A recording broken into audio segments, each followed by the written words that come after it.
Hi, today we're going to learn how to make a Meyer lemon aioli. Now, I really like aioli as a basic sauce that you can take and play with and expand on. I think it takes a little bit to learn the technique to make the aioli, but once you have it down and you follow that technique, it's amazing what you can do with that base sauce.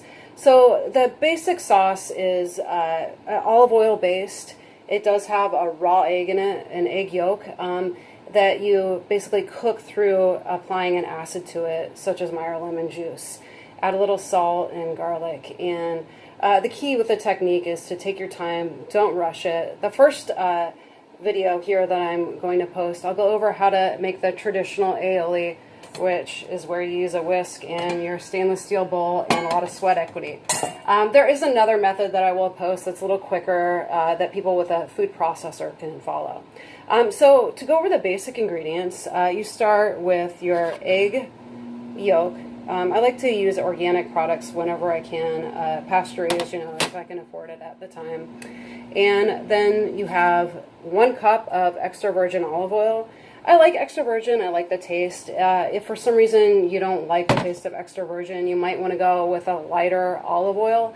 But I think that the phytonutrients in the actual extra virgin are essential really to have as a part of my life. So I try to fit it in wherever I can. 1 medium garlic clove crushed. And then the secret weapon or the secret ingredient you have right here, 1 teaspoon Meyer lemon zest. It's zested and then I chop it a little bit so you don't get the fibers really in the aioli. And then 2 tablespoons of Meyer lemon juice. And I let the zest sit in the juice for maybe like 5 minutes before I start the recipe to just give the zest a chance to be digested a little bit by the by the lemon juice. And then I also have quarter of a teaspoon of sea salt that I'm going to add. And I might end up, kicking up the acid in the lemon juice if I need to, or the salt, because the key with ingredients is that each lemon you get is different. And, sometimes the olive oil you get from one manufacturer or producer is a little different from the other. So you really have to respond to your ingredients and taste actively. So those are the basic ingredients. We'll take a little pause and then I'll transition into showing you the setup and the method of producing this wonderful fresh sauce.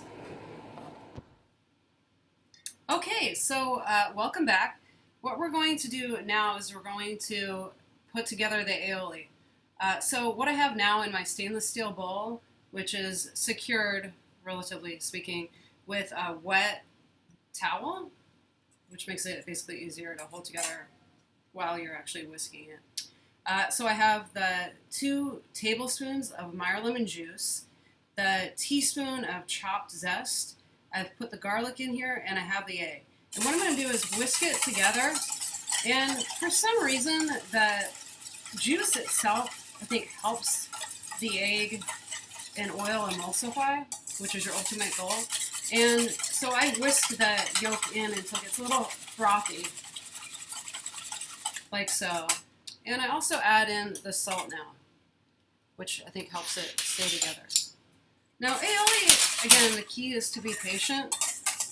So let it sit for like maybe a minute or so, just like this, kind of whisk it. Now, at this stage too, it's not traditional in the aioli, but it can taste good. Add a teaspoon or so of mustard if you like that. I'm going to keep this, again, really basic, and then at the end of this video, show you all the things that you can do to play with this basic sauce. So you have all these ingredients together. It's been about a minute. Notice the froth. And then you need to really slowly add your oil. The big mistake people make is they get impatient and they want to add a lot of the oil all at once and kind of move it along. If you go slow at first, you can go faster towards the end, but literally it's like drop by drop at first, which is a little, can be tedious, but it can also make you really appreciate the sauce when you finally get to eat it and spread it on, that great piece of salmon or roasted chicken breast. So really slow. Drop, drop. Whisk, whisk. Wait, wait. Now notice the importance of this towel right here. You could use a paper towel that's wet, but I find a kitchen towel works best. And this basically holds your bowl in place. You can do this method for making vinaigrettes or any kind of salad dressing as well, or mayonnaise. So notice it's frothing up a little bit. It's emulsifying just fine. So you can add the oil at a little faster pace once you get it going.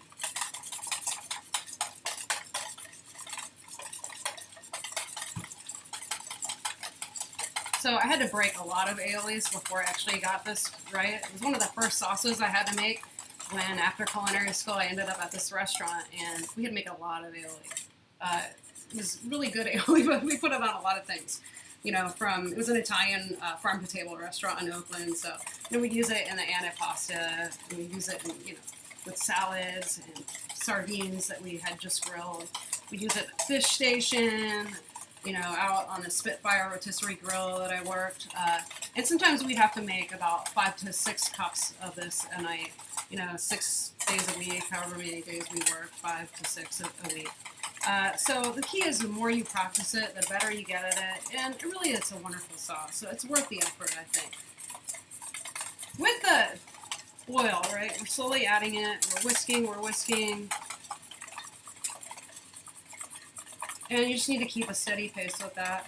This is the kind of sauce where, if you're making it at home by yourself, it might be nice to blast some music, some heavy metal, or, some rap to get yourself amused during the process, or, have somebody to talk to keep your mind off, the monotony of making the sauce. But it's really worth it in the end.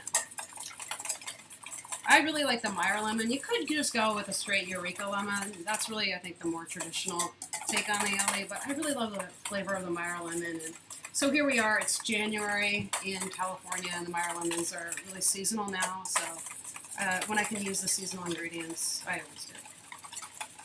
You can check your sauce a little bit. I know the camera resolution is really not the best, and working on the upgrade, but hopefully you can see the emulsification that is occurring.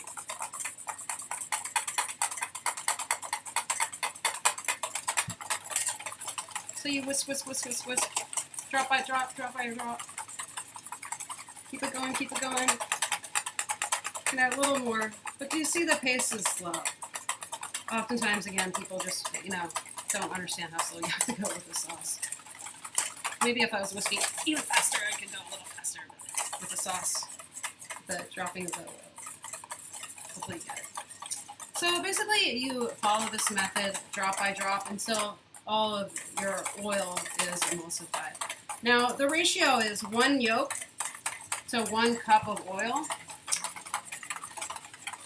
So if you want to make more than a cup, then what you can do is add more yolk.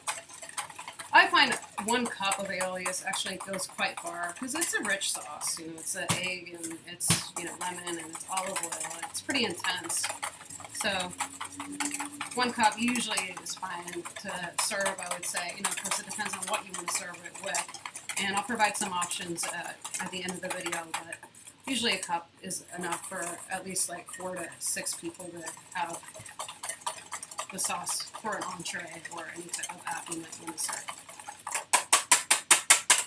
So if your aioli breaks, there's so many different takes on how you can fix it, but ultimately a broken sauce is a broken sauce, and I would just start again. I've seen people, try to freeze it, late night service on a Saturday night, we're busting out 300 covers, and somebody breaks their sauce, and the chefs try to fix it, but usually it doesn't really work out. Sometimes people add ice cube, and so forth. But I find if you follow this method, and really I think the key is to whisk the yolk with all the ingredients but the oil at first to kind of get the lemon working with your egg yolk. I think if you follow that method and then go slow in adding your oil, you really shouldn't have any problems. Just remember to whisk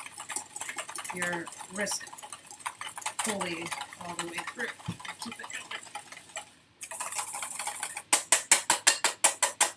You can kind of have fun with the whisking method you employ, right? Like that.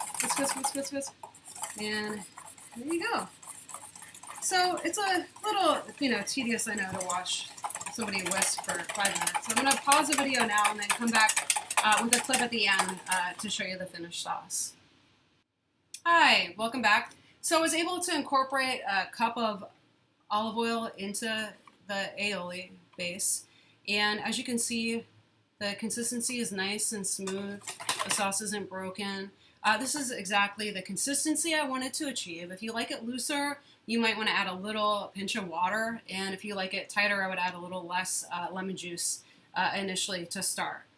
Now, we have to taste it to make sure that it's as acidic as we want it, and also to check the salt levels.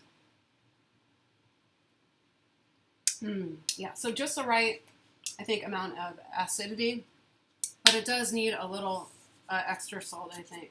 So I'm going to add in just another little pinch, stir it, grab a new spoon, and taste it again. I love this sauce. It's so good. Oh. And then, so the nice part about whisking it by hand, which is why a lot of traditionalists strictly make you whisk the sauce by hand instead of using the food processor, is the texture is really different in the food processor as opposed to when you whisk it by hand. It's light and it's fluffy, just kind of like floats on your tongue and nicely dissolves when you whisk it. It is still good blended, but it's not the same thing. And so that's your basic aioli. Their variations are really endless, and it really depends, I think, on the season in which you're cooking. So in just a moment, I'll show you some examples of just stuff that I happen to have in the kitchen now that I might want to add to adjust the flavor of. Okay, so welcome back. Now I'm going to show you some simple things that I have around the kitchen that you can use as a guide to possibilities to spice up your aioli or adjust it to make it, fit any dish or flavor that you want. So again, the basic sauce is and traditionally made with the lemon. It's technically not aioli if you add other things to it, but who really cares if you're really going after something that tastes good, in my opinion. So just some of the things that I have around the house. Again, it's January in California, and we're lucky to be in California and have, relatively mild weather, and things are still growing here. The options are not limitless at this point in time. So I could go in my garden and I could harvest some chive, chop those up, throw it in. Oregano would work well. Almost any kind of herb you can easily fit into the Meyer lemon aioli, and it would just taste delicious and fit, I think, almost any dish that you would want. Also, I happen to have some nice organic Kalamata olives from my local food co-op. And love this when this happens. I could easily chop those up and put it into the aioli. And then I also have one of my favorite things ever, and it's Calabrian hot peppers, straight from Calabria, Italy. And they're basically peppers that have been fermented and then set in oil. And for this, as you can hopefully see there, you can take a pepper or two, chop it up finely, throw it in, or sometimes just the oil is delicious, and I sprinkle that in my aioli. And another condiment that I found recently that I'm really excited about is basically it's yellow chili paste from Peru that you can take and throw it in your aioli, whisk it up. It's really nice, kind of mild pepper flavor. It's not too spicy, but it has a little kick to it. It's quite delicious. And then I think actually my favorite spice of all is smoky paprika, and you can add that in. And this is great with the Meyer lemon and then the garlic background. It fits really well, and I recommend that wholeheartedly. And those are, again, just some of the options. You could take some arugula, chop it up and throw it in there. You could add more garlic. You could add smoked garlic. Some chefs are really into like smoking things and throwing it in, or add smoked sea salt. That would be exciting. But the key is to think about what your end goal is in terms of flavor. And I wouldn't pick something that would outshine the Meyer lemon, the garlic, and the olive oil, because that's really the point of your aioli.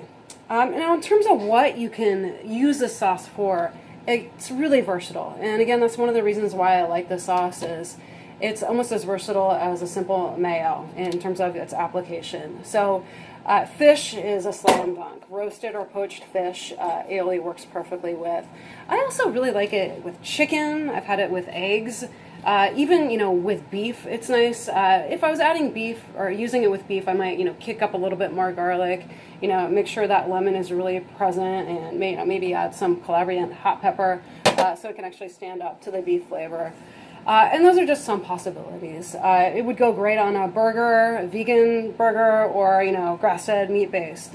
So, you know, pick your poison, as I say. Enjoy the sauce. Have fun. Remember, the key to cooking is enjoy it and embrace the journey. Sometimes, you know, it takes a little practice to master a technique. Sometimes it takes some patience and trying things again. But enjoy the journey. Taste as you go. That's really the key, is taste and adjust and respond to your ingredients.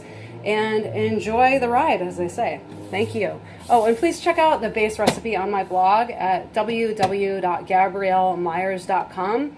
That's GABRIELLEMYERS. And this recipe, I posted a version a few years ago that I'll provide the link for at the base of this YouTube video, so you can access it and have some fun. All right, thank you.